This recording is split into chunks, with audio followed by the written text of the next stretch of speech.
Bonjour, je m'appelle Charles et si vous avez aimé ce contenu, je vous invite à découvrir notre chaîne, Investigateur criminel, où vous pourrez également m'écouter. Bonjour à tous, 3 fois par semaine sur cette chaîne, nous vous apporterons les crimes qui ont marqué tout le monde, des disparitions aux meurtres les plus horribles, en passant par l'injustice, l'impunité, la corruption et les peines les plus sévères. Avant de commencer l'histoire, je vous demande de vous abonner et d'activer la cloche pour recevoir toutes les notifications. N'oubliez pas de laisser un like afin que nous puissions continuer à créer du contenu. Sans plus attendre, analysons ensemble tous les détails de cette affaire criminelle, le cas de María Trinidad Ramírez.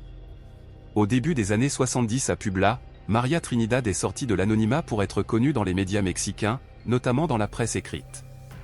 Femme ordinaire de peu de ressources économiques et avec un faible niveau d'éducation, mais très travailleuse, elle a acquis une renommée pour une histoire digne de tout film d'horreur. María Trinidad, comme la plupart des femmes chefs de famille sans soutien de leurs compagnons, a fait tout ce qu'elle pouvait et bien plus encore pour progresser, non seulement pour elle-même mais aussi pour ses 5 enfants. María Elena, sa fille aînée déjà mariée, vivait avec son mari, et elle avait encore 4 autres enfants pour lesquels elle devait lutter et continuer à avancer. María Trinidad Ramírez est née à Tecuixuac, dans le nord du Mexique, en 1926. Elle n'a pas terminé l'école primaire car elle a dû commencer à travailler très jeune. Encore jeune, elle s'est mariée avec son premier mari et est rapidement devenue mère d'une fille nommée María Elena. Ensuite, elle a eu 4 autres enfants, Pedro, l'aîné des garçons, Mario, Rena et Guillermo, le plus jeune de la famille. Habituée à travailler, María Trinidad faisait tout ce qu'il fallait pour subvenir aux besoins de sa famille et s'occuper de ses enfants. María Trinidad avait un don pour la cuisine et les gens aimaient ses plats. Vendre de la nourriture est devenu son activité principale pour soutenir sa famille. Elle vendait des tamales et de l'atole, une boisson typique à base de maïs, une combinaison classique et consommée quotidiennement par les Mexicains. Pendant l'après-midi et souvent jusqu'à tard dans la nuit, elle s'installait dans la cuisine avec tous les ingrédients nécessaires pour préparer ces fameux tamales. Elle en faisait au moins 200 par jour. Le lendemain, elle partait tôt pour vendre sa nourriture. La tamalera, comme on l'appelait affectueusement, avait un chariot en bois compact et robuste avec des roues en caoutchouc où elle transportait toutes ses marchandises. Elle se postait devant une boulangerie à Ermita Iztapalapa, une zone populaire de la capitale mexicaine, et vendait ses produits à quelques mètres de l'angle Emiliano Zapata. Après quelques années de mariage, María Trinidad a décidé de divorcer de son mari. Après avoir découvert de nombreuses infidélités, elle a préféré mettre fin à cette relation pour aller de l'avant. Elle s'est encore plus dévouée à ses 5 enfants.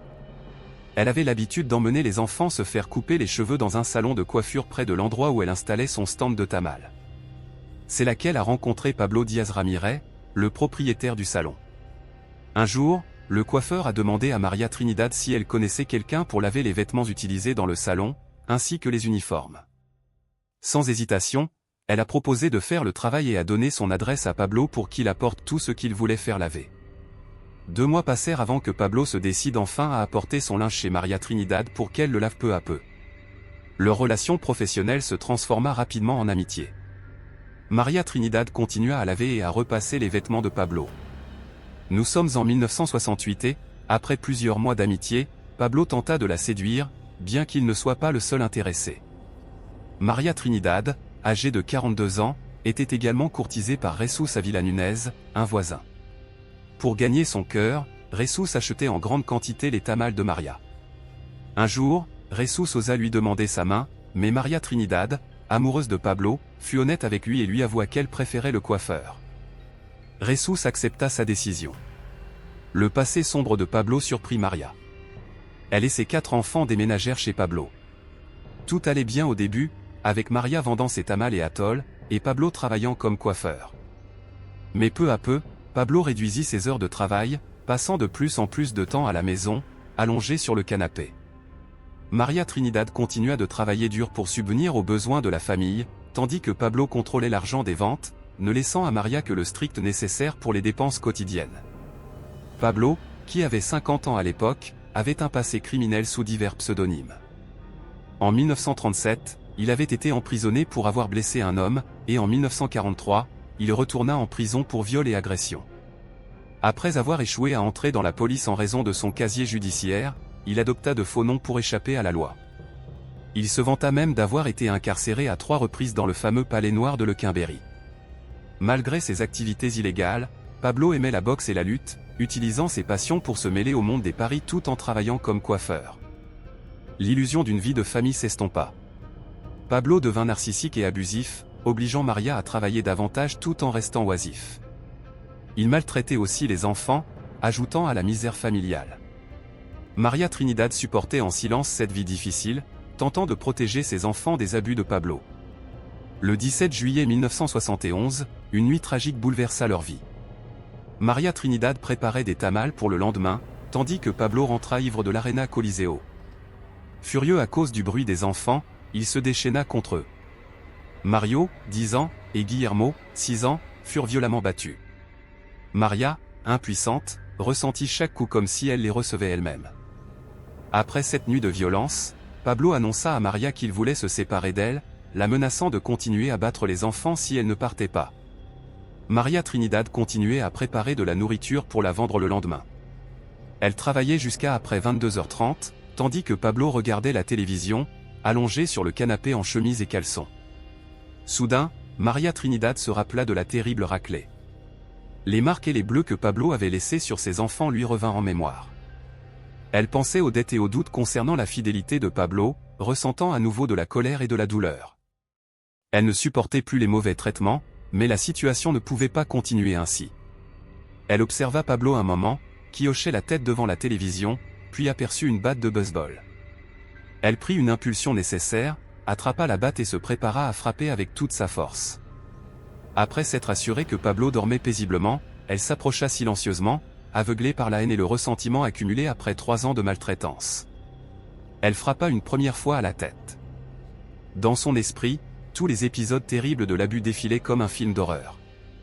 Pablo se plaignit après le premier coup. Terrifiée, Maria Trinidad pensa que si elle n'arrêtait pas, Pablo se réveillerait et l'attaquerait. Elle leva à nouveau la batte et frappa plusieurs fois. Maria Teresa Ruda, une voisine, lui avait prêté une hache quelques jours plus tôt. Après les coups, Maria Trinidad s'en rappela et alla chercher la hache. Elle revint, toujours pleine de ressentiment mais satisfaite de s'être transformée en une mère courageuse et défensive. À chaque coup, la femme soumise disparaissait. Elle vérifia que ses enfants dormaient encore, sortit en pleurant, puis revint dans la salle de séjour. Pablo était toujours vivant, inconscient mais vivant. L'homme avait résisté à 4 coups sans mourir, entrant en coma. Maria Trinidad fut angoissée un moment, craignant que ses enfants ne la surprennent ou que Pablo ne se réveille et la tue. Paniquée, elle décida de finir ce qu'elle avait commencé et de se débarrasser du corps. Elle revint avec la hache, coupa les 2 jambes de Pablo, puis ses bras. Elle tenta de mettre les restes dans un sac, mais même démembré, il ne rentrait pas. Elle coupa la tête et la mit dans un grand récipient avec de l'huile. Les enfants, habitués au bruit nocturne de la cuisine, ne remarquèrent rien, pensant que leur mère préparait comme d'habitude. Ensuite, elle mit le tronc et les membres de Pablo dans le sac, coupant un peu des jambes avant de le coudre. Elle cacha le sac sous le lit avec le récipient contenant la tête. Maria Trinidad réfléchit à comment se débarrasser de tout. Le dimanche matin, elle nettoya presque parfaitement, utilisant seulement la lumière de la télévision pour laver le sang et les outils. Après s'être nettoyée, elle conclut qu'elle ne pouvait pas se débarrasser du corps, alors elle partit vendre ses tamales comme d'habitude. Elle marcha avec son chariot jusqu'à la boulangerie d'Ermita Iztapalapa.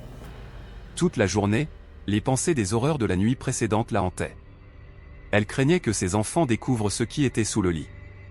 Quand la journée se termina, Maria Trinidad rentra chez elle. Tout était comme avant. Les restes de Pablo restèrent sous le lit jusqu'au lundi matin. Elle dormit là après le meurtre, puis se leva très tôt, avant le lever du soleil. Elle mit le sac lourd dans un chariot en bois et l'emmena dans un terrain vague du quartier Justo Sierra, au sud de la ville, pour s'en débarrasser. Le 19 juillet 1971, les résidents de la rue sur 71 à Justo Sierra remarquèrent une odeur nauséabonde provenant d'un terrain vague près de la maison 508. Le matin, un éboueur travaillait comme d'habitude, ramassant les ordures sur 10 pâtés de maison. Avant de partir, plusieurs voisins lui demandèrent d'examiner le terrain vague pour retirer un grand sac d'où émanait l'odeur. Espérance Hernandez et sa domestique Paula Martinez accompagnèrent les boueurs. Une forte odeur les fit reculer, mais les boueurs, habitués aux mauvaises odeurs, toucha le sac de ses mains. Le sac, d'1 mètre de long et 60 cm de large, était marqué maïs et haricots, capacité 90 kg. L'éboueur pensait y trouver des animaux en décomposition, mais à l'ouverture du sac, l'odeur s'aggrava. Il prévint les femmes et appela la police. Les policiers Juan Oliva et Miguel Romero, suivis par le ministère public Carlos Duran et son secrétaire Yves Lededier, arrivèrent. En ouvrant le sac, des mouches vertes en jaillirent. À l'intérieur, ils découvrirent une jambe humaine portant une chaussette bleue. Les policiers continuèrent leur inspection, découvrant un torse et des membres supérieurs.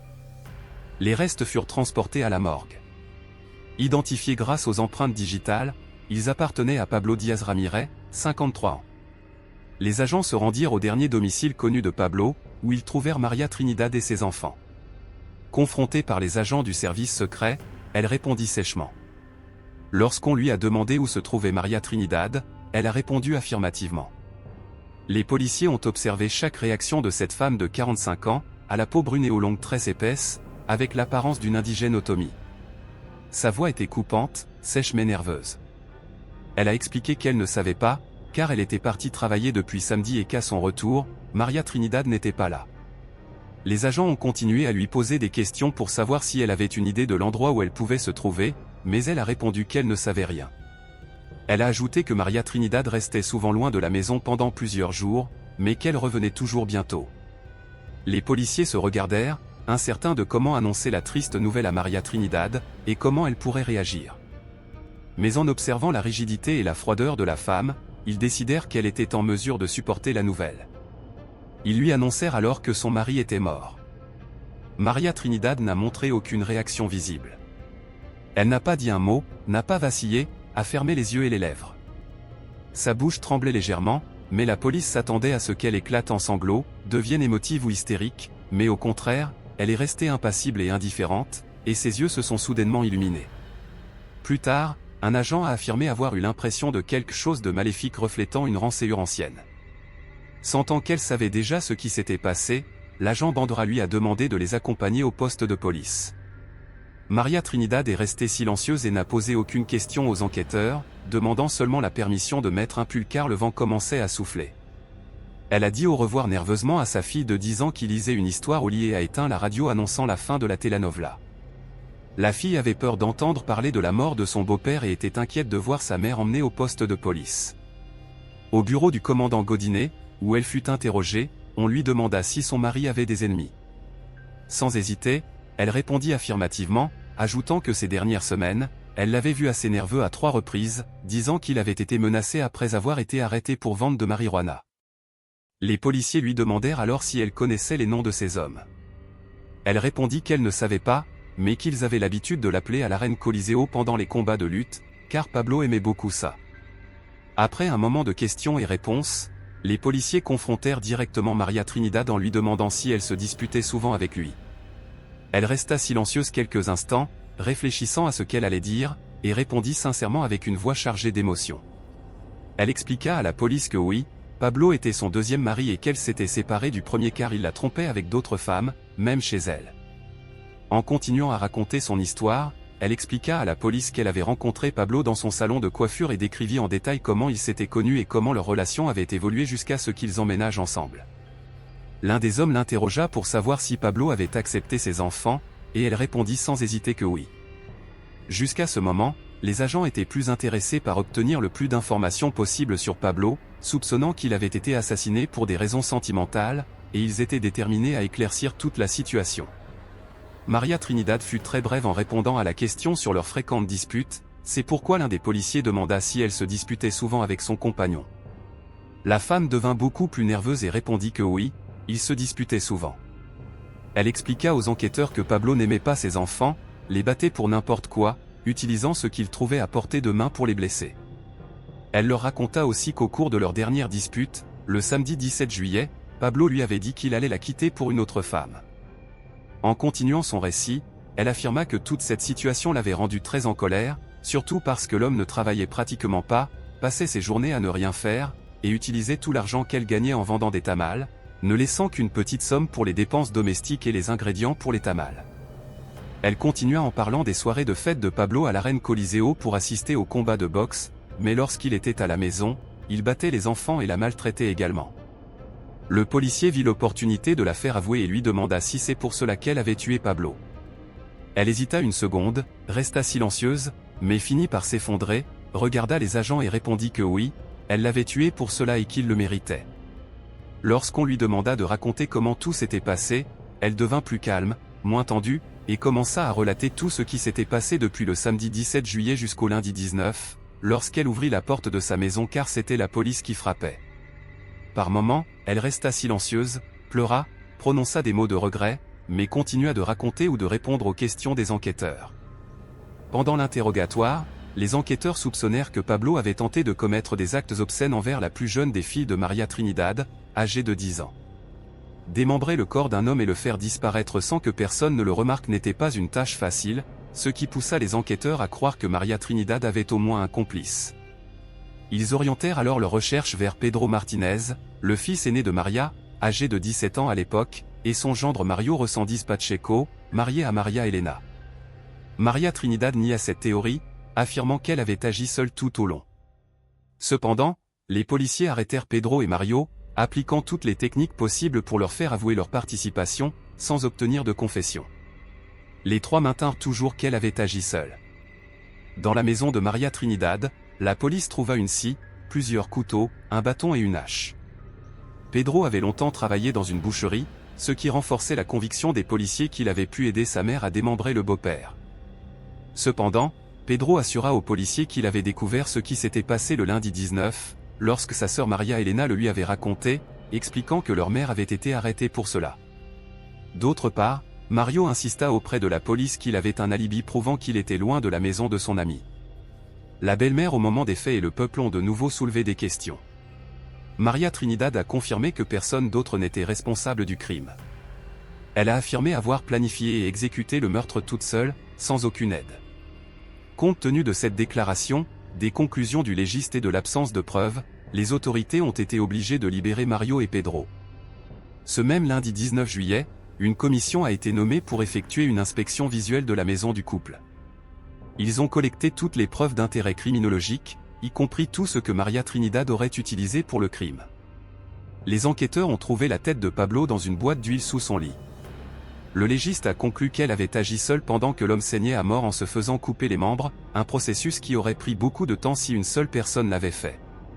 Si elle avait reçu de l'aide, les membres inférieurs auraient été séparés du corps plus rapidement, la tête aurait été coupée ensuite et le saignement aurait cessé. Le cœur de Pablo a été démembré alors qu'il était encore vivant, inconscient mais vivant. Pendant des semaines, la presse de l'époque a reproduit les possibilités et les contradictions des enquêteurs sur les aspects sanglants de l'affaire.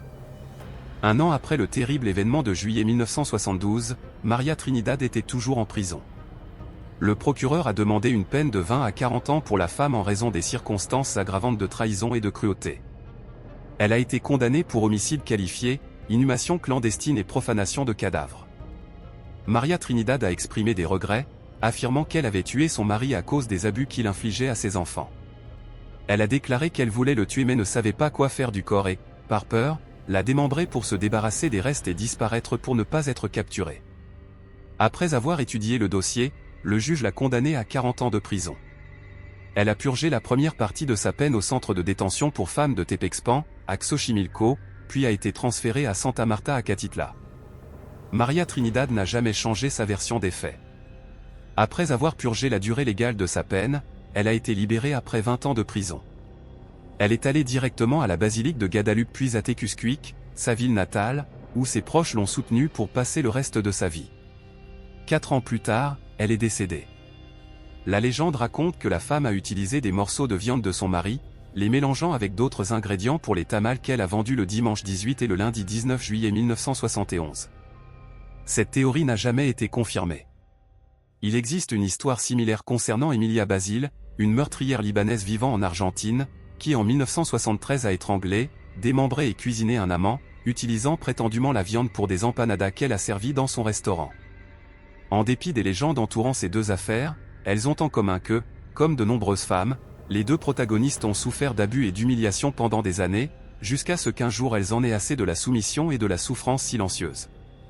Malheureusement, elles n'ont pas choisi la meilleure solution, mais c'était la manière qu'elles ont trouvée pour se libérer et rendre justice par leurs propres moyens. Eh bien, Chers spectateurs, c'est ici que se termine l'histoire criminelle d'aujourd'hui. Je serais très intéressé de connaître votre opinion. Je vous invite donc à laisser vos commentaires sous la vidéo, toujours avec respect pour la victime et sa famille. Nous pouvons débattre, mais toujours avec le respect que chacun mérite.